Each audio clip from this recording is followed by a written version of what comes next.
The Tribes and Psychology of American Gun Culture.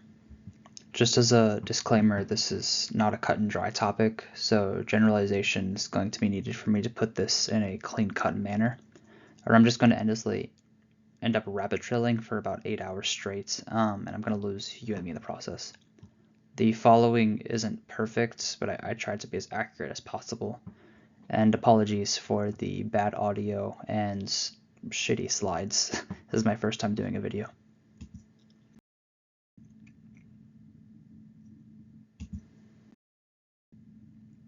Putting politics and realistic assessment aside, American gun culture is a consortium of various mimetic tribes, all uniting around the common theme of utilizing firearms for their daily living, mostly free from regulation, as to best benefit individual sovereignty of themselves, their families, and their society.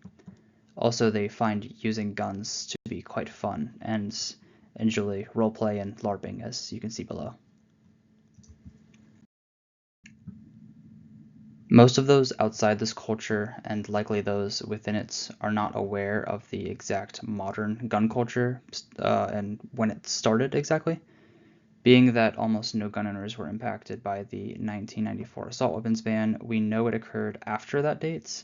My theory is that 9/11 occurring really struck trust away from a lot of Americans of their governments, followed by the Iraq-Afghanistan wars, where 13 million veterans came home by 2014, and then decided they couldn't trust their government due to how corrupt and incompetent they were. This sparked, with the assault weapons ban expiring in 2004, a huge flow of conservative-minded people to the firearms industry in an effort to be their own monopoly on power out of fear of their governments would either kill them or fail to protect them. Consumer culture in the US did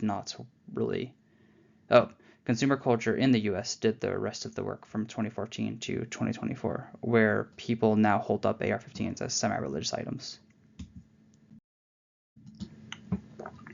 Where gun culture gets really difficult to quantify is the fact that conservative groups in general tend to vary far more widely on how best to regulate their culture via enforced norms, and hence fracture into many subgroups that differ slightly but enough to cause ideological conflict.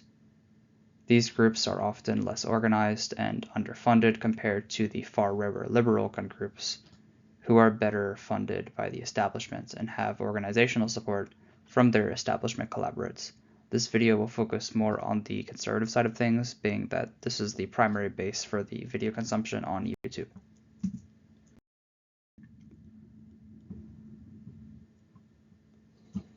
Mimetic groups fracture even further than ideological boundaries, aiding in the subdivision of this culture. To use two polars as an example from a psychological perspective, it's quite easy to assess the prepper community, as an example, as hyperparanoid of the unknown or looming change and instability, and hence they prepare for said general instability revolving around dystopia, cataclysms, and societal decline.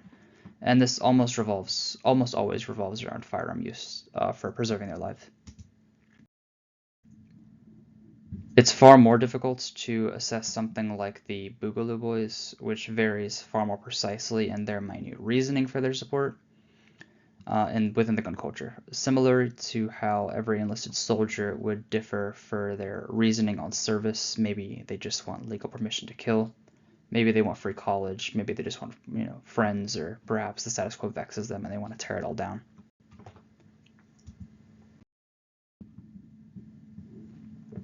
This is further subdivided by what we can call the virtual consumption base, which is just an ever-increasing number of Twitter, Instagram, and Reddit accounts, where video shorts, memes, and text-based posts revolving around topic of the day reactionary content that gets forgotten in 24 hours until you get to go through your meme gallery a year later. Really, this group of people is just mere spectators being influenced primarily to purchase something, or at a minimum be influenced to think a certain way for whatever reason. This group, if you can even call it that, isn't really a real-world player, and they should be seen as properly sedated and non-combatant, and really not to be explored further because there's not any value here, but I just wanted to mention it.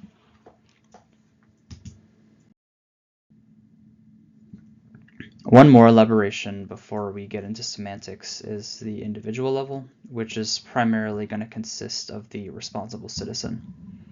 Although fewer and fewer gun owners seem to be responsible today for many reasons, this is a small portion of the population. I mean, likely 20% going across all the different tribes, where they own a couple of guns, maybe some armor, but primarily focus on tools and then food storage, rational things, trying to get ahead of turbulence, because the expectation is that nothing is going to last forever up to and including crisis.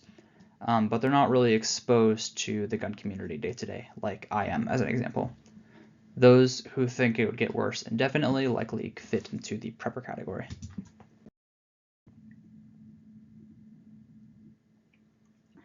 I break down the groups of gun culture as the following in order of popularity. They are the prepared citizen, the Appalachian preppers, the goon culture, and then the reactionary doomers, or consumers. To clarify, I exclude passive gun ownership, like those who own a gun but it sits in a drawer, and also street gangs, as those aren't really revolving around the culture of guns, but are likely socioeconomic related. Please note I also didn't include military police, as this is not a gun culture, but its own culture, that just so happens to use guns as a tradecraft. I did not forget them, but if you're a veteran, you actually fit in one of the other 4 categories I referenced.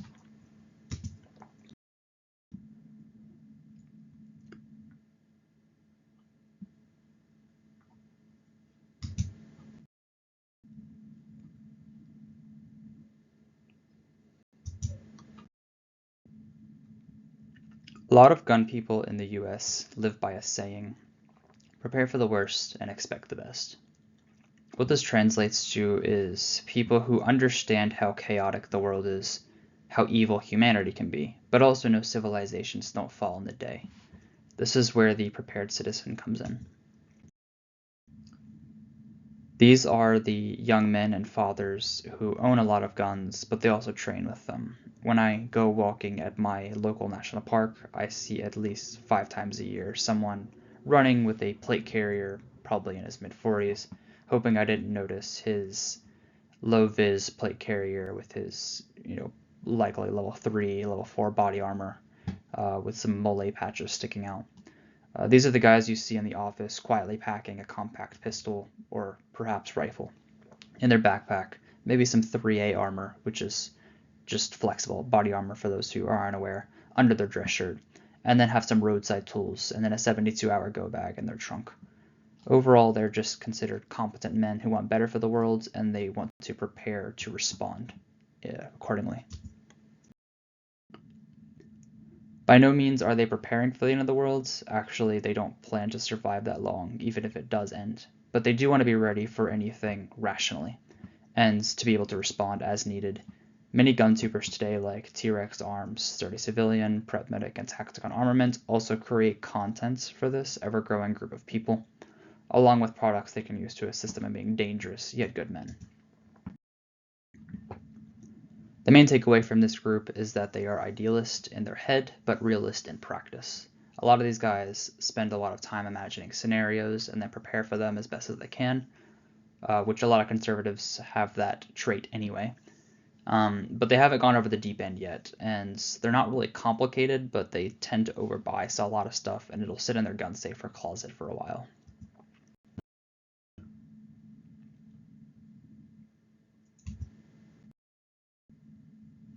When taken to its extreme, the prepared citizen becomes a doomsday prepper, because they are always preparing for the end of the world in every possible way it can occur. It just results in them accumulating ever-increasing stores of things that expire before they can even be used. The fear of change is an entrenched trait within conservative types, but those who are more neurotic and paranoid will always become preppers on the scale, since they can't conceptualize how hard it is to kill a civilization. They'll reference the thin veneer of civilization often, and then they'll focus heavily on the 1% probabilities, and then it becomes like a death by detail. Once they reach around 40 years old, they are probably going to be moving into the mountains, usually after losing large amounts of money to their stores going bad and start just sustainable living, so they have more control over their life via farms or ranches. This is where the Appalachian Prepper is different from the Doomsday Prepper because they seek to manufacture an Eden to rebuild civilization rather than just hold out for civilization to return. Also, it's normally in the Appalachian Mountains as its land prices are cheaper than the Rockies and also less populated. Almost always, it's a married couple with kids who both of those couples have neurotic traits, but sometimes it's an isolated individual. With these types, you can often see them in gun stores buying annoying amounts of ammunition or guns that they can't afford because they think that the debt's going to get wiped out during the collapse of civilization anyway, so they're going to impulse buy more often. Often you can also see them commenting on Twitter or YouTube about various prepper fears with large paragraphs of whataboutery scenarios that they see in their echo chambers. They also like to vlog.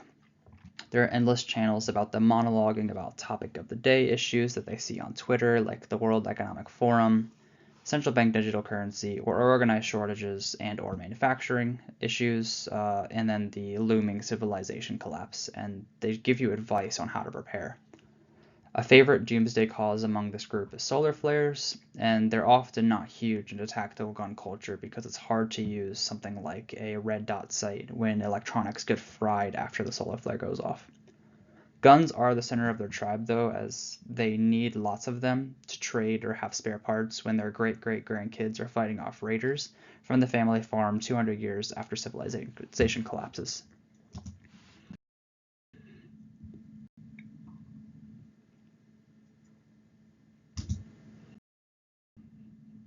When someone on the right becomes dispossessed or disenfranchised, and that person also romanticizes combat along with the love of guy humor and nonconformity, rather than conform to the prey-like culture expectations of the feminized society he exists in, he being a goon is the direction he moves in.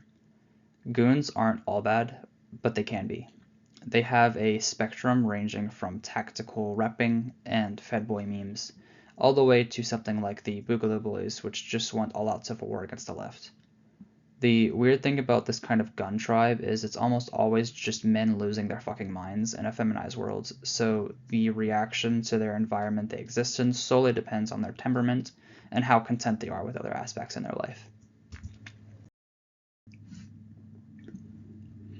This tribe, due to how much it varies, also has overlap into prepared citizens and preppers, but the deciding factor to the tribe itself is their presentation and priorities to paramilitary lifestyle. This positive end on the spectrum would be someone like PNW Gorilla, a lesser-known goon, in quotations, influencer who has had a couple of shorts go viral. Focus on brotherhood training and lots of memes summarizes the mindset on this end of the spectrum.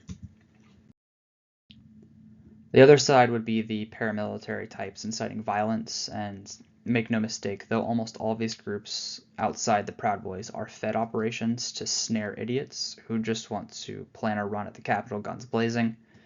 They aren't exactly incels. A lot of them are actually married, but they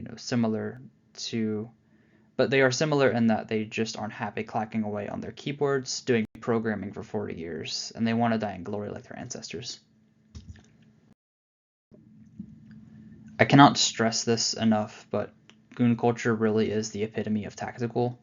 These guys will give an honest-to-God novel's worth of monologue online on how this type of armor will get you killed, but that type won't.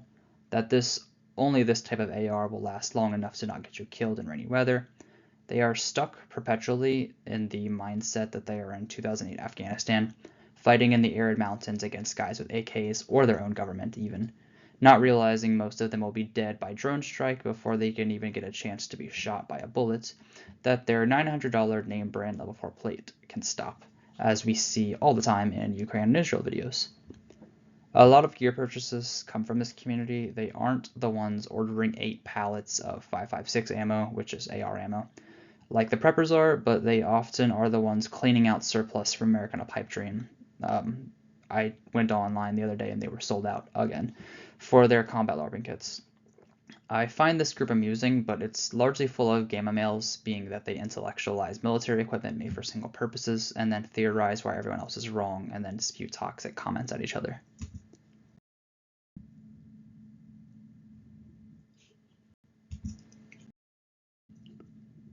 The final tribe to cover is what I can best describe as the conservative version of an NPC. This tribe has a lot of overlap with all other tribes I went over except for one huge detail, and that's that they rely on being told what to buy, do, think, and prepare for. This crowd will almost always be your 90 IQ boomer, pale skin, belly, short shorts, cell phone carrier, on his hip, and then glasses. You see these guys on Facebook where they take pictures from like a downward angle. You know what I'm talking about. They walk around parroting responses and they tell people that they see on YouTube, Fox, and YouTube. When he sees a post about a looming shortage on ammunition, he immediately goes to his preferred vendor, buys a bunch of ammo he can't afford, and then tries to convince his wife that it's an investment. This is the 30-year-old contractor who can't hold a job in unskilled labor, is a veteran and proud, complaining that the government's infringing on his rights, and has 40 plus guns with all sorts of mods that he buys and despite the deep state, yet is drowning in debt from stupid purchases and got divorced over it. 90% of Twitter and Reddit comments in the gun sphere are these people. They exist solely to consume content and then purchase items shown by the content that they value and hold religiously, then complain about the Fed stealing their money or something. They care more about the reactionary topics of the day circulating on social media, echo chambers like the border, some bill, a blooming black swan or cataclysm, or a recession that they have been told that they are supposed to wait for the past 2 years, so they can buy a house with the $1 they have left because they spent all of the rest on tactical stuff that sits in their closet. This, unfortunately for those who care about this community, is a large portion of the gun sphere itself. They make up a lot of the numbers of negligent incidents. During the pandemic years, there was a report in Florida about a kid shooting and killing his mother during a Zoom call since the dad dropped a .45 in his Paw Patrol backpack for gray man purposes, I am to assume. Another man in Texas got robbed, pulled out his gun after he was robbed, shot and missed, killing a little girl. These are the kinds of people that inhabit this group, across racial and socioeconomic measures, I might add. I have little respect for them and view them with more contempt than far-left liberals, as they're just apish and in general useless and dangerous. They can easily slide into the other three tribes that are more reputable, but that requires a lot more common sense and IQ points than I believe that they can find. I mean, just last month, my local mall had to be evacuated because some idiot had a negligent discharge while reholstering his gun in a crowded food court.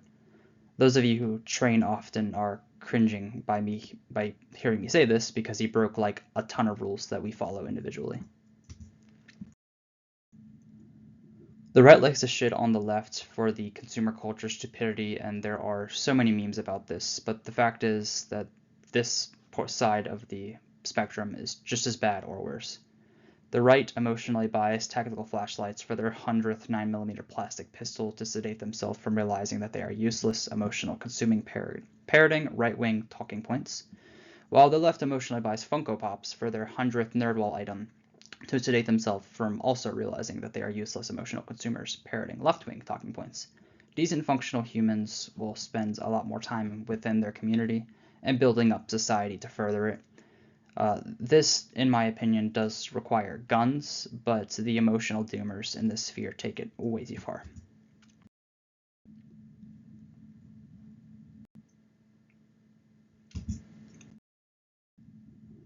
I got into gun culture in 2019, and when I turned 21, I had assumed there would be a lot more complexity and more than that unity, but that's definitely not true. It only took me a few months even to realize that there's so much bickering going on in the space due to lack of cohesion between the tribes.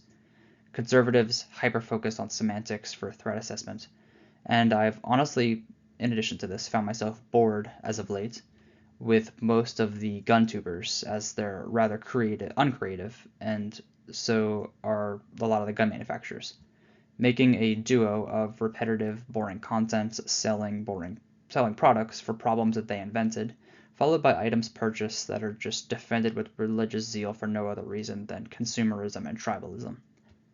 Consumerism and human nature has made this culture something I don't even know how to start to fix, but this was my attempt to help others understand the playing fields within this in-group echo chamber mess that I found myself in.